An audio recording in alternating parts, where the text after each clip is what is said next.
Iya, hari ini kita lanjut dengan Keluaran pasal 24, judul perikopnya upacara pengikatan perjanjian antara Tuhan dengan bangsa Israel. Ayat yang ke-1, Keluaran 24, berfirmanlah ia kepada Musa, naiklah menghadap Tuhan engkau dan Harun, Nadab dan Abihu dan 70 orang dari para tua-tua Israel. Dan sujudlah kamu menyembah dari jauh. Ayat 2, hanya Musa sendirilah yang mendekat kepada Tuhan, tetapi mereka itu tidak boleh mendekat. Dan bangsa itu tidak boleh naik bersama-sama dengan dia. Seperti biasanya yang sudah kita pelajari, Tuhan itulah Tuhan yang kudus, tidak boleh sembarang orang datang menghampiri Tuhan di zaman perjanjian lama. Ya, Tuhan berkata Musa harus naik menghadap Tuhan ke atas gunung. Ya, dan dikatakan di sana, naiklah menghadap Tuhan engkau dan Harun, Nadab dan Abihu dan 70 orang dari para tua-tua Israel, dan sujudlah kamu menyembah dari jauh. Hanya Musa sendirilah yang boleh naik. Ya, dikatakan Musa sendiri saja yang Tuhan mau, ya, yang mendekat kepada Tuhan. Hanya Musa yang boleh mendekat kepada Tuhan. Tetapi mereka itu tidak boleh mendekat dan bangsa itu tidak boleh naik bersama-sama dengan dia.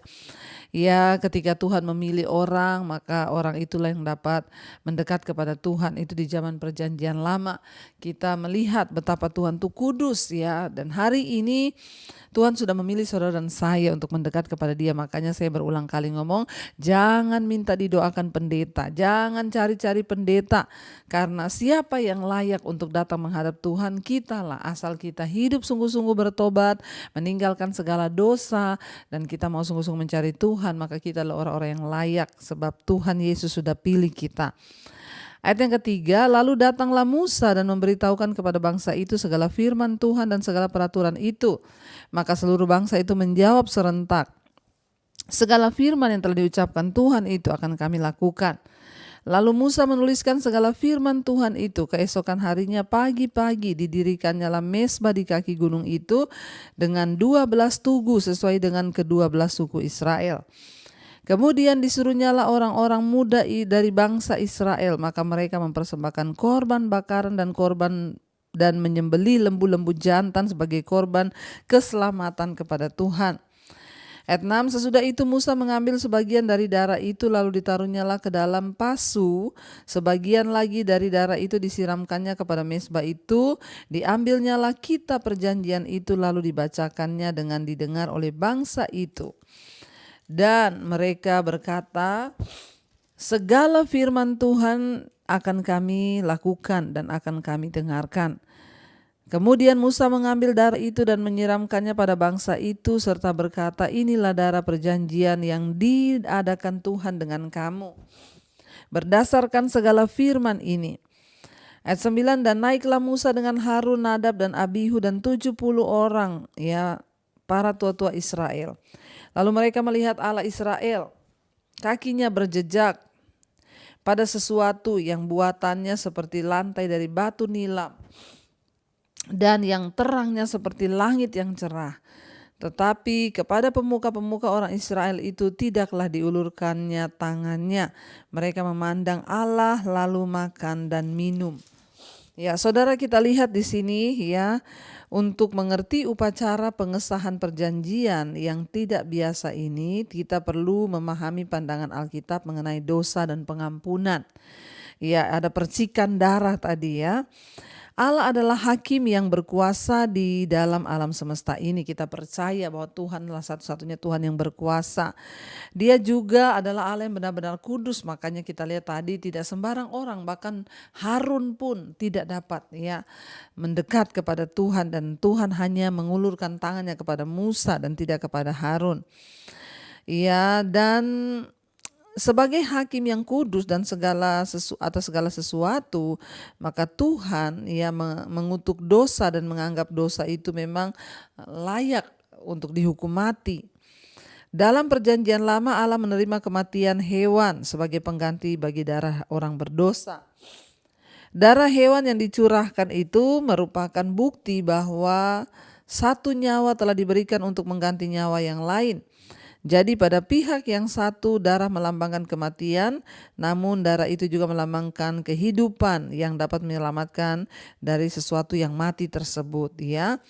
Dan kita lihat di sini bahwa kematian hewan itu bisa mendatangkan pengampunan di dalam perjanjian lama dan hanya merupakan ketentuan sementara sambil ia menantikan pencurahan darah yang sesungguhnya, darah anak domba Allah yaitu Yesus Kristus Tuhan. Ya, kita melihat di sini saudara, ya, kenapa mereka harus mempersembahkan korban lalu dipercikkan darahnya kepada seluruh bangsa itu. Darah berbicara tentang kehidupan. Karena dosa membawa kematian, maka yang hidup ini harus dibunuh, dikorbankan supaya yang berdosa ini dapat hidup, ya, oleh korban dari, ya, hewan yang hidup tadi yang disembelih dan mati, saudara. Kita melihat di sini, ya, dan dalam upacara yang digambarkan di sini, Musa mempercikkan separuh dari darah hewan yang dikurbankan di mezbah untuk menunjukkan bahwa orang berdosa sekali lagi dapat menghampiri Allah lewat darah Kristus, apalagi darah anak domba Allah yang paling sempurna, yaitu darah Yesus. Itu sudah menebus kita. Darah itu menyucikan kita, saudara. Dan setiap orang, sebesar apapun dosa yang pernah kita lakukan di masa lalu, ya, jangan takut. Tuhan sudah melayakkan kita dengan darahnya, saudara. Tapi jangan terus bermain-main dengan dosa, binasa nanti.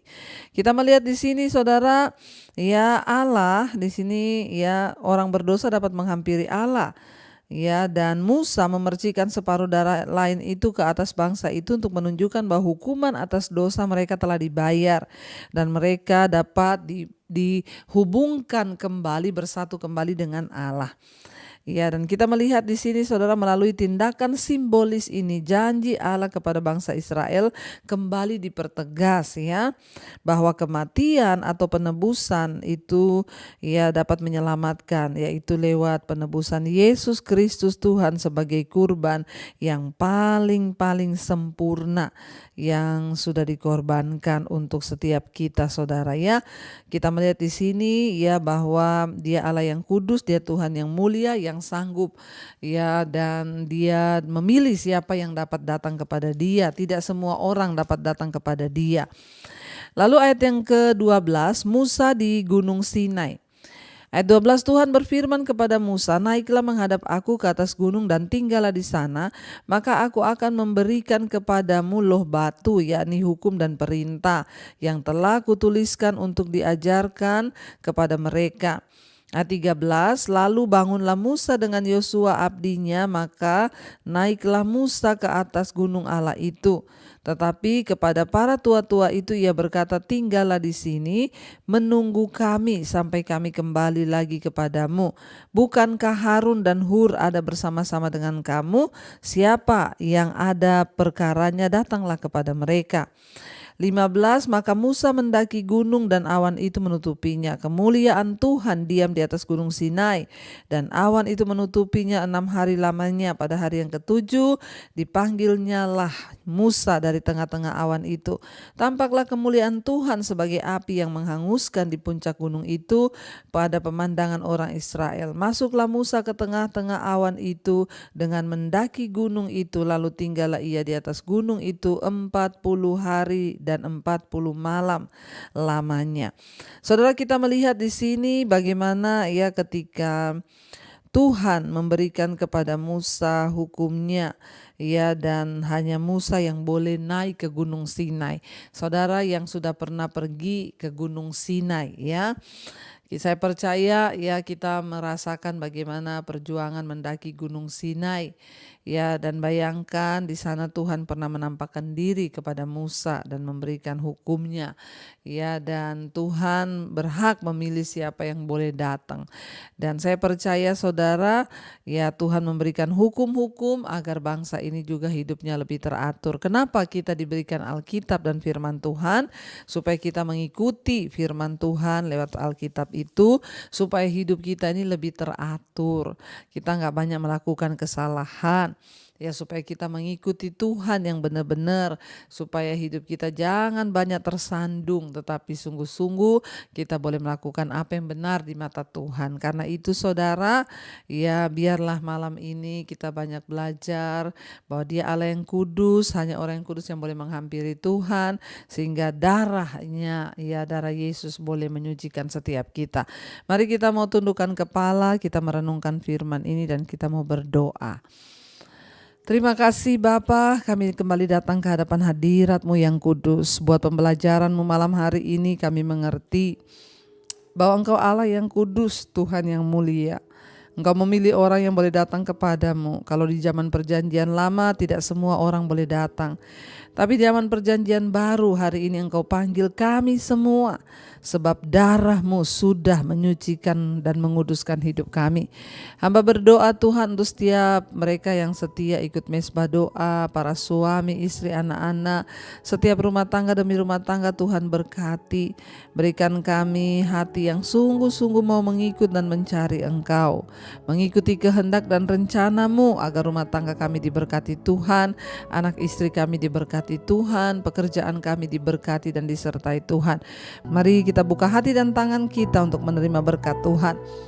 Diberkatilah Engkau dalam hidupmu, diberkati rumah tanggamu, diberkati pekerjaanmu, diberkati kesehatanmu, diberkati keuanganmu, dan Engkau akan menjadi berkat bagi banyak orang. Karena itu terimalah kiranya berkat dari Allah Bapa, cinta kasih Tuhan Yesus Kristus, penyertaan Allah Roh Kudus menyertai hidupmu mulai hari ini bahkan sampai kali yang kedua.